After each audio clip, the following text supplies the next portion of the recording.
So the first question is, out of the cohesion limit, sticky limit, liquid limit, plastic limit and shrinkage limit, the most important engineering practices are, options given है, ठीक है, and एक question पूछा गया है SSC 2019 में। सो ये जितनी भी लिमिट्स गिवन है इसमें से इंपॉर्टेंट इंजीनियरिंग प्रैक्टिसेस में कौन कौन सी लिमिट्स होंगी, तो कौन कौन सी होती है basically, liquid limit, plastic limit and shrinkage limit important engineering practices में आती हैं, ठीक है। तो यहाँ पे करेक्ट ऑप्शन क्या होगा, ऑप्शन बी जो होगा करेक्ट होगा, that is liquid limit, plastic limit and shrinkage limit. So option जो बी जो होगा करेक्ट होगा। नेक्स्ट क्वेश्चन है, the void ratio of a sand sample in the densest and loosest states are 0.4 and 1.2 respectively. The relative density of the soil for in the place wide ratio of 0.6 will be, option is 60%, 75%, 80%, 85%। UPPSC A 2007 and 2003 में question पूछा गया है। सो find करना है relative density. Relative density को represent करते हैं ID से, एंड आईडी इक्वल टू होता है that is E max minus E upon E max minus E minimum. So यहाँ पे डेंसिटी स्टेट में कितने वैल्यू है, दैट इज 0.4, तो ये हो गया that is E minimum. Loosest state है 1.2 वाइड रेशियो, ये हो गया दैट इज ई मैक्स हो गया, एंड ये वाइड रेशियो गिवन है, ये क्या हो गया दैट इज ई हो गया, ठीक है।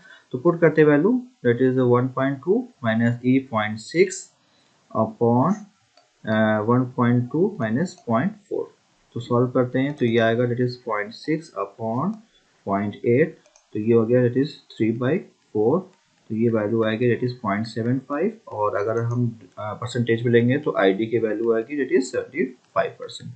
तो करेक्ट ऑप्शन क्या होगा, ऑप्शन बी जो है करेक्ट होगा, दैट इज 75%।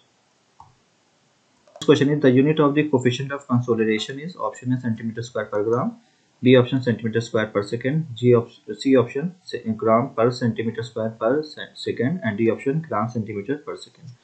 एसएससी 2004 एंड 2016 में क्वेश्चन पूछा है। तो यूनिट पूछा है कोएफिशिएंट ऑफ कंसोलिडेशन की, तो कोएफिशिएंट ऑफ कंसोलिडेशन की यूनिट होती है दैट इज सेंटीमीटर स्क्वायर पर सेकंड। तो करेक्ट ऑप्शन क्या होगा, ऑप्शन बी जो करेक्ट होगा। सो आई होप आपको ये वीडियो अच्छी लगेगी, और अगर अच्छी लगी तो please like share and subscribe जरूर करें। Next question is, a clay has unconfined compressive strength of 240 kilonewton per meter square in undisturbed state, and the clay was then remolded and the unconfined compressive strength was found to be 60 kilonewton per meter square. The sensitivity of this clay is option A 0.25, B option 3, C option 0.33 and D option 4।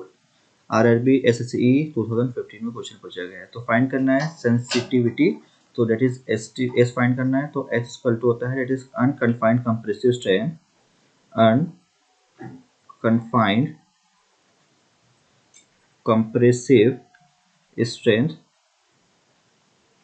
ये होता है undisturb, unconfined compressive strength of undisturb upon unconfined compressive strength remoulded का ratio होता है, ठीक है।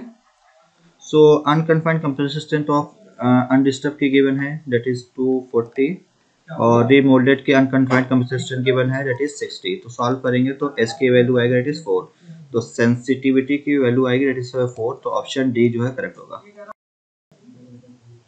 Next question is, the sensitivity of a soil can be determined by the conducting unconfined compression, option A undisturbed sample, B remolded sample, C both A and B and D none of the above। UPPSC A 2007 में question पूछा गया है। So sensitivity of the soil को find करने के लिए unconfined compression जो है वो करते हैं, अनडिस्टर्ब सैंपल में भी करते हैं और रिमोल्डेड में भी करते हैं। तो यहाँ पे करेक्ट ऑप्शन क्या होगा, दैट इज ऑप्शन सी जो है करेक्ट होगा, it is option both A and B. तो ऑप्शन सी जो है करेक्ट होगा। नेक्स्ट क्वेश्चन है, according to Darcy law for laminar flow in a saturated soil the rate of flow is proportional to, option है cross sectional area, B hydraulic gradient, C coefficient of permeability and D porosity of the soil, RRB SSAE 2015 में question पूछा गया है। So according to Darcy law that is velocity is directly proportional to hydraulic gradient होता है। So V equal to, अगर proportionality का sign आ जाएंगे तो कांस्टेंट रहता है, दैट इज K आएगा, K इंटू आई हो गया, एंड K जो है that is coefficient of permeability होता है। तो यहाँ पे rate of flow that is discharge की बात कर रहा है, that is Q equal to हो जाएगा KI इंटू A। ठीक है, तो यहाँ पे डायरेक्टली प्रोपोर्शनल किसके हो गए, हाइड्रोलिक ग्रेडियंट के ही होंगे, तो ऑप्शन क्या आएगा, ऑप्शन बी करेक्ट होगा, that is hydraulic gradient. Next question है, the effective vertical stress due to the self weight of the soil is, option है gamma Z 2 B, gamma Z B option 2 gamma dash bar dash Z, C option gamma dash Z, and D option 2 gamma Z. UKPSC A 2007 में question पूछा गया है। सो find करना है effective vertical stress, that is sigma dash equal to sigma minus U. So suppose अगर हमने मान लिया कि एक सॉइल है यहाँ पे, ठीक है, एंड इसकी जो हाइट जो है वो जेड हाइट पे है, ठीक है, और जो सॉइल है, ठीक है, उसको हमने मान लिया वो ड्राई स्टेट में है, तो ड्राई स्टेट में है, ठीक है, हमने मान लिया पहला। तो फर्स्ट केस है इफ सॉइल इज ड्राई, अगर ड्राई है तो यू की वैल्यू कितनी होगी, पोर वाटर प्रेशर होगा ही नहीं, that is U equal to 0 होगा। इस केस में क्या होगा, that is sigma equal to sigma bar equal to sigma, and ये किसके इक्वल होगा, that is sigma into Z के इक्वल होगा। ठीक है, एंड अगर मान लेते हैं कि if the soil is fully saturated, अगर फुल्ली सैचुरेटेड है तो उसमें पोर वाटर प्रेशर होगा ही होगा, तो ये किसके इक्वल होगा, that is sigma dash equal to sigma minus U. तो फुली सैचुरेटेड है तो ये मान लिया हमने कि गामा सैचुरेटेड होगा into Z minus pore water pressure, that is gamma W into Z. ठीक है, तो gamma dash sigma dash equal to that is Z common लिया, that is sigma gamma saturated minus gamma W, and gamma saturated minus gamma W किसके equal होता है, that is gamma submerge के होता है इनटू जेड। तो यहाँ पे इस क्वेश्चन में मेंशन नहीं किया गया कि आपकी जो सॉइल है वो किस कंडीशन में, ड्राई स्टेट में है या फुली सैचुरेटेड है। तो अगर हम लोग ड्राई केस के हिसाब से चलेंगे तो करेक्ट ऑप्शन क्या होगा, that is gamma into Z होगा। अगर हम लोग फुली सैचुरेटेड के हिसाब से चलेंगे तो क्या होगा, दैट इज ये हो गया, अगर इसको गामा बार जो है ये गामा सबमर्ज है तो ये इसके इक्वल होगा। तो यहाँ पे कुछ मेंशन नहीं किया है कि आपका सॉइल किस स्टेट में है, तो यहाँ पे अकॉर्डिंग टू जो भी एग्जाम देगा तो वो अपनी की के अकॉर्डिंग आंसर देगा। ठीक है, as per Indian standard soil classification system MI is the symbol for option A inorganic silt for high plasticity, B option inorganic silt of high compressibility, C option inorganic silt of medium plasticity, and D option none of the above। UK combined 8 2012 का question पूछा गया है। सो यहाँ पे MI symbol है, so Indian classification soil classification के हिसाब से बताना है कि क्या है।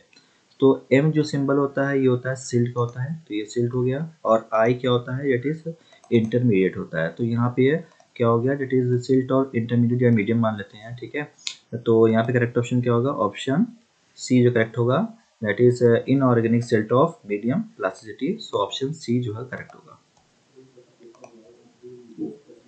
नेक्स्ट क्वेश्चन है, liquid limit of a soil indicates its, option है compressibility, B permeability, C optimum moisture, and D shear strength।